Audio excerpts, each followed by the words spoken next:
Happy Wednesday morning, y'all. I just wanted to start our day with a good morning. It's hump day, as some people would say. Hump day. Um, Today we're going to talk a little bit about tiny living. All the different forms of tiny living that I personally have gone through. And that's what we're going to talk about today. I'll show you a little bit about my eating too, but it's going to be mainly focused on tiny living. So let's go ahead and get my day started. Oh, and happy news. Happy dance. Yeah, I can't dance. It's all good though. So I have stayed the same weight. That's happy news. Our weight doesn't constantly go down. Mine goes all over the place. So it's just how it is, y'all. But happy news is it stayed the same as yesterday. That's progress. A little at a time. The tortoise and the hare. Little at a time. So let's get my day started. I'm going to show you my first meal, and then we'll have a discussion about tiny living. Yay!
Hey y'all, I am making my first meal of the day. I'm sauteing some garlic and peppers and onions and some broccoli.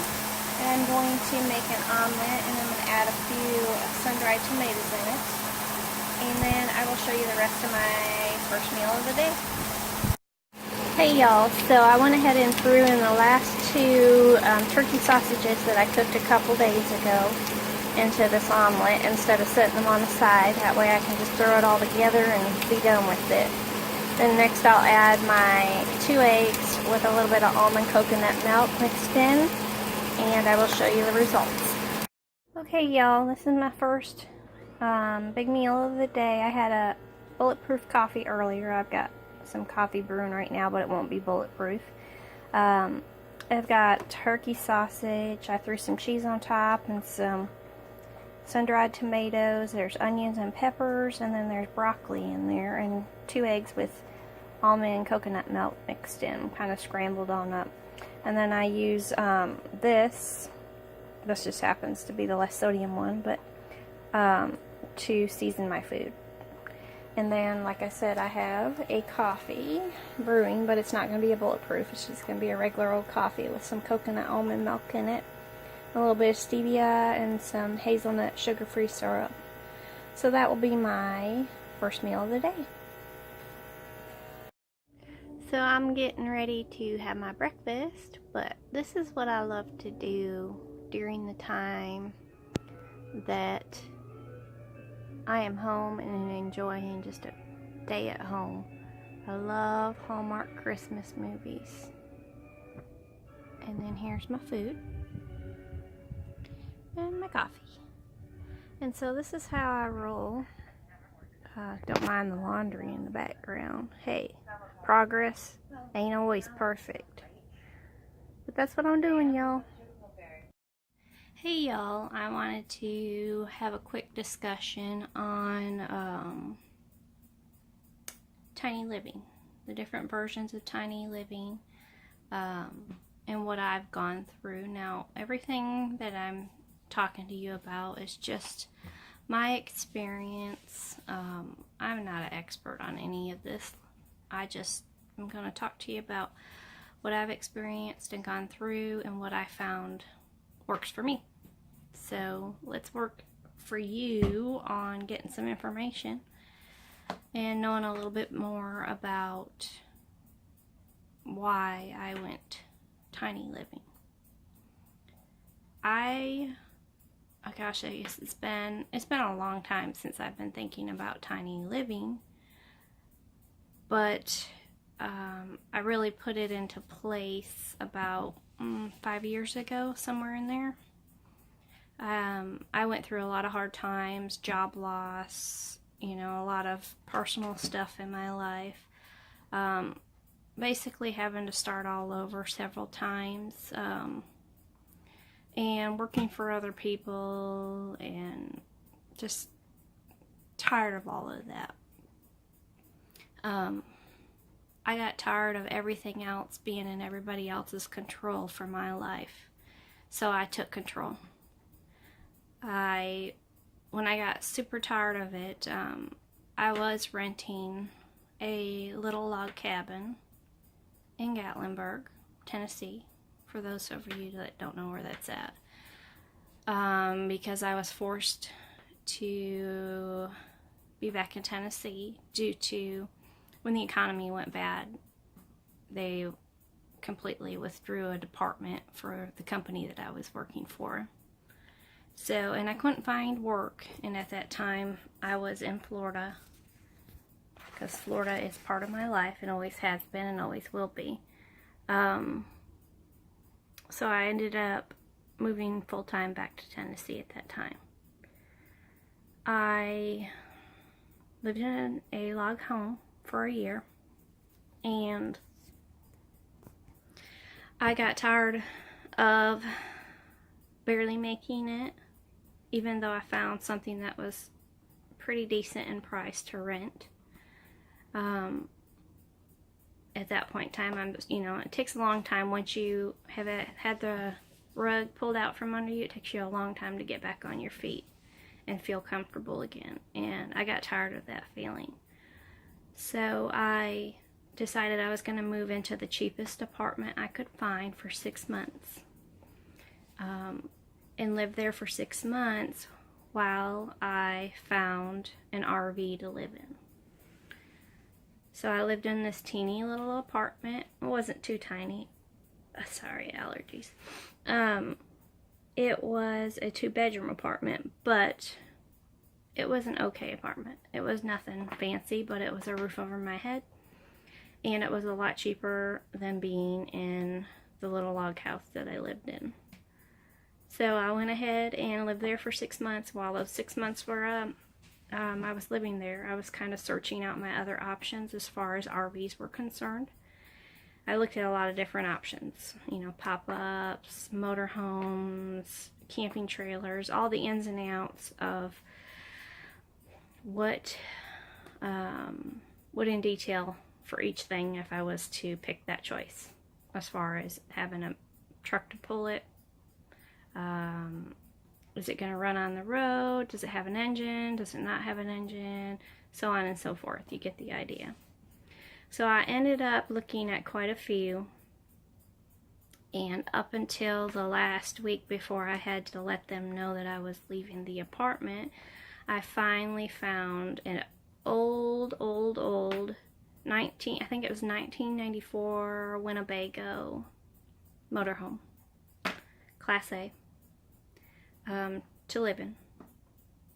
It was more to live in. I would have liked to have eventually got it on the road, but as I started to live in it, I did not want to drive something so big out on the road, even though I could. It was not a big deal, but it was going to take a lot of maintenance and stuff to get it up to that point, and I just decided to live in it at the park, and then I switched from one park to another park after a little while, and then I finally got tired of living in it and being stuck in one spot. I wanted more freedom than what that would provide me for that particular motorhome and the particular situation that I was in. I was saving a lot of money by living in an RV park, but I wanted more. So then I switched to a white Ford high top van. A lot easier to move, a lot smaller obviously, and I had to gut it and then just throw my junk in it and live in it. And I did that for a year. Or close to a year, I guess it was. I lived in that, and then I got tired of it not being as mobile as I wanted to be, or as discreet as I wanted to be. I lived in that in RV park, and then eventually I lost my spot because it was pre-rented a year in advance. So I had to make a decision what I was going to do. So then I stayed at Walmart a couple nights, and then I had a friend that let me stay at their place as long as I could until the landlord got tired of me being there, and so I left. And then I stayed at Walmart a little bit more, and then I stayed in my car a couple of nights as I was working on cleaning that van out, getting rid of that van, and then I bought a minivan. And then I decided that's what I was going to live in because it was extremely easy to get in, drive around, park wherever I wanted to park, be as discreet as I wanted to be, and it was just me. So I could make do with what I had, and it wasn't a big deal. I actually very much enjoyed being in my minivan full time. I could just pick up and go. I don't like my neighbors, I can pick up and go, and that's what I would do. I stayed at Walmart a lot. Most people didn't have a clue. I mean, I just blend right in. I mean, I worked all day, so, and then I went to the gym and did all that stuff, and I didn't spend a ton of time in it. It was basically to sleep in, and I was plenty fine with that. Now, a lot of people may think I'm crazy, or, oh my gosh, how do you live in such a small space, and oh my poor thing. No, it was a choice. I got tired of the rat race. I got tired of working for other people.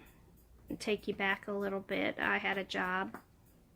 Oh, when I had moved back to Tennessee, I worked for a couple companies. I cleaned cabins for a little while, and I worked at an insurance company because I was a licensed insurance agent. Didn't pay much, neither of them. And so then some company contacted me, and I won't say their names just because I'm not here to promote them. They contacted me to be their house manager for some people that are very well known in Tennessee and own a 5-star chateau resort. And so I managed their personal homes. I was very good at my job. But there was a lack of what I needed personally there. I could not grow any further. And I do better when I work for myself than for other people, because I'm always being held back, and I don't accept that. So while I was working there, the couple of years that I worked there, I was living in my RV, living in the motorhome, living in the van, living in the minivan during all this time. And so I was working there 40 hours a week, and then I ran my business at nighttime. As I did that, I waited for my business to grow. So I guess it was, I don't know, a year and a half, maybe 2 years. I mean, I worked it slow because obviously I was working a 40-hour-a-week job during the day. So, and I didn't do a ton of promoting or advertising. The good Lord just gives me what I need, and He knows what I need. And that's always been my motto. The Lord will provide, and He always does. So He provided me with my awesome clients that I had in Tennessee. And so eventually I just got tired of all the junk that I was dealing with at the 40-hour-a-week job and knew I was better than that and knew I could be more of who I needed to be if I left there. So when I finally got my clients to the right number that I needed to pay the salary that I was making, I quit. And then it was all up to me. It's nothing new to me. That was my second business of the same type of entity. So it was nothing new to me. I mean, I had one of those in Nashville. So I went ahead and ran my business. So then I was working one job, half the amount of time for the same salary, and working for myself. I did that when I finally quit.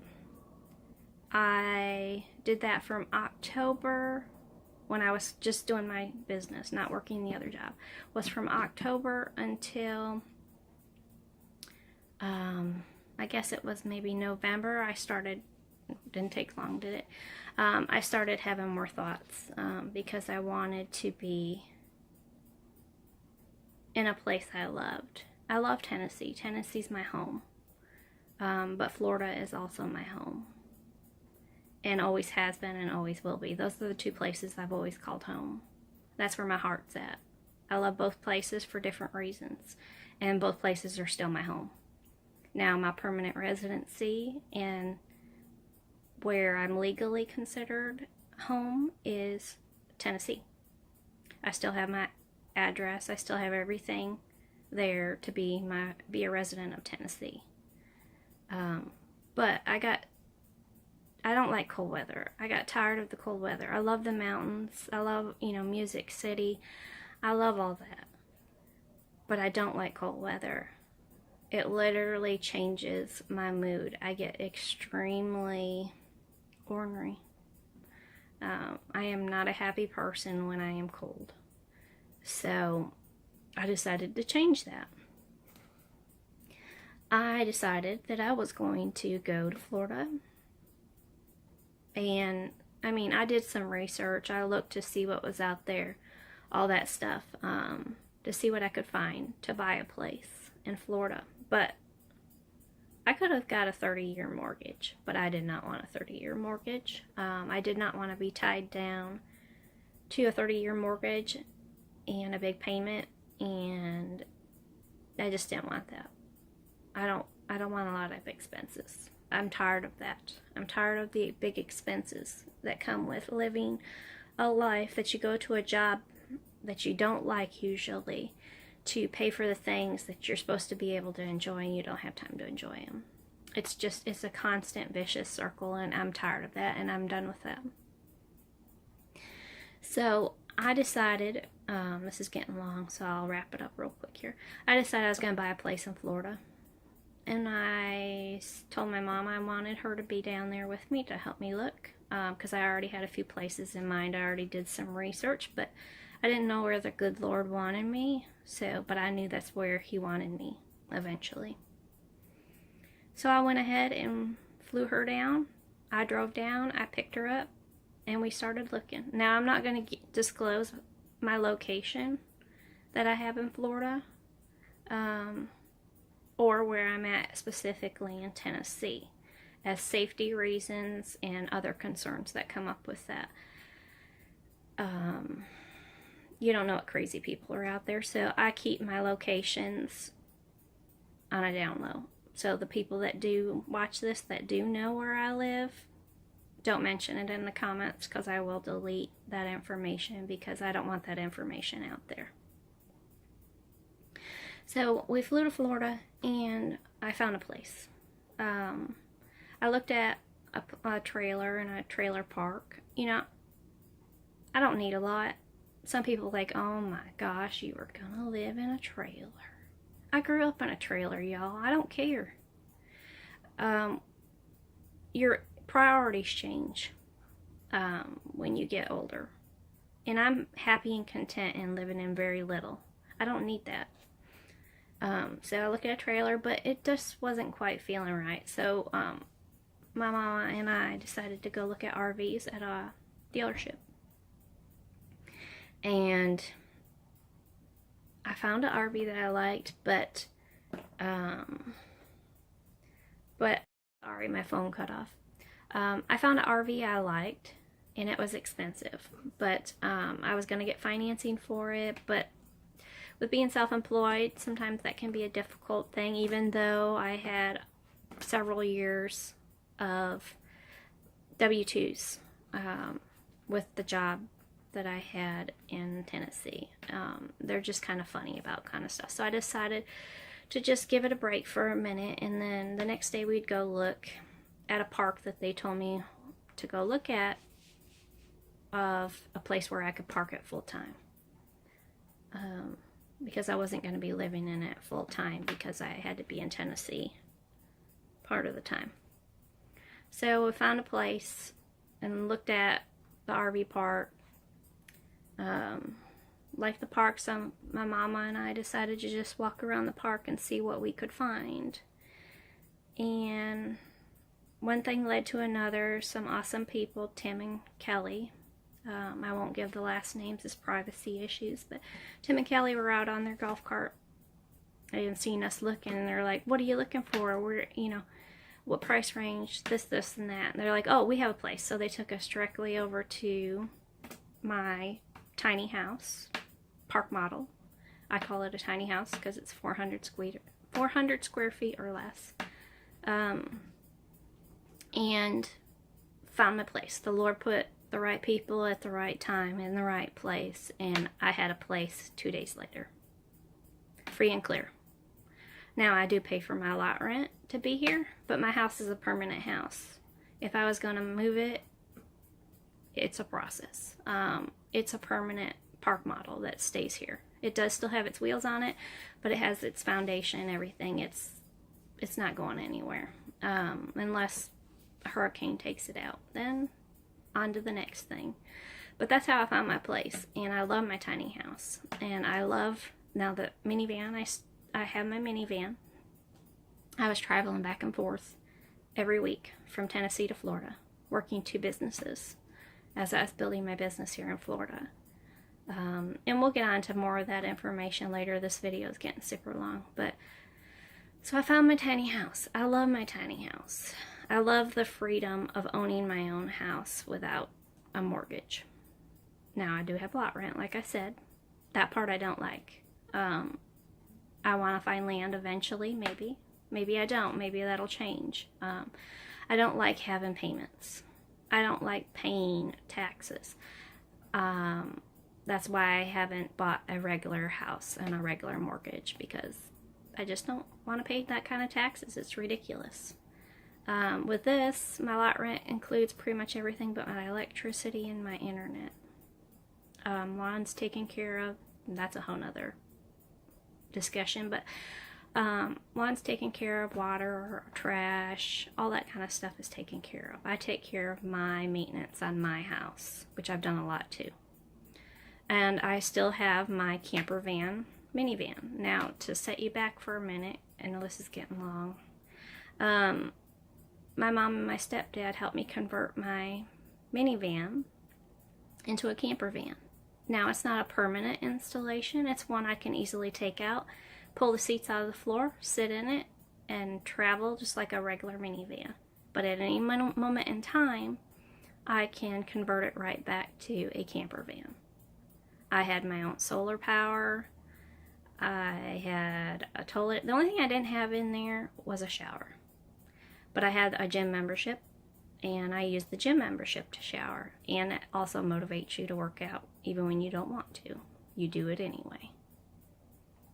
And I loved living in my minivan. Let me stop this for a second. Okay, sorry. My phone had a time limit on how much I can record at one time. I know it's getting long. That's my sign of I gotta be quiet and let you go. But anyway, so I still have my camper minivan. I still use my camper minivan, and I still reside in the tiny house also. So I'm back and forth. I won't give you too much details on that, but my minivan, I always have my minivan no matter what. That is always my home on wheels, no matter what, unless some reason it gets destroyed or something. But if a if a hurricane comes and takes out my house in Florida, I still have my minivan, my camper van I can live in. So either way, my home's, well, I mean, I'm still paying on the van, but that'll be paid off in a year to 2 years. But I still have homes that are paid for, and it's in my control. And so that's why I've gone tiny. I got tired of the expenses, tired of all of the riffraff and the stigma that you have to live in a big house and you have to do this and you have to do. You don't. Don't let other people tell you that that's what you have to do. You don't. So I enjoy living tiny. Now I do have some future plans for my current tiny house. My tiny house I consider an investment. Some of you may be like, oh, an investment? It's just a tiny house. It ain't worth nothing. It depreciates as fast as a car does, whatever. I'm a business-minded person. I'm a very independent person. I take charge of my own life. And my tiny house is an investment. Eventually, I'll probably be renting it out on the weeks that I'm not here. Because at the time when I bought it, I was working 1 week in Florida, 1 week in Tennessee. 1 week in Florida, 1 week in Tennessee. So I've eliminated my work in Tennessee, so I only have to be here 2 weeks out of the month at my tiny house. And I enjoy the freedom that I've created in my own life by eliminating the non-necessity things, by eliminating the huge debts or the huge priced rent or the working for somebody else. I'm slowly eliminating all that crud to allow myself more freedom in life. And this is where it comes into my channel, besides Living Tiny, is Living Simply. And I'll teach you more on that later. But this is the reason why I live tiny. I want more freedom. Freedom in everything. I want more simplicity. I want to be able to enjoy life, and you can too. Now, it ain't for everybody, and that's okay. But it's for me. And I am at more peace by living in a van and living tiny than I would be in a big mansion. I'm okay with that. I want to explore life. I want to do more traveling. I did a lot of traveling over the last year, but it was for work. I want to do some traveling where it's just for fun. And I'm going to be doing that.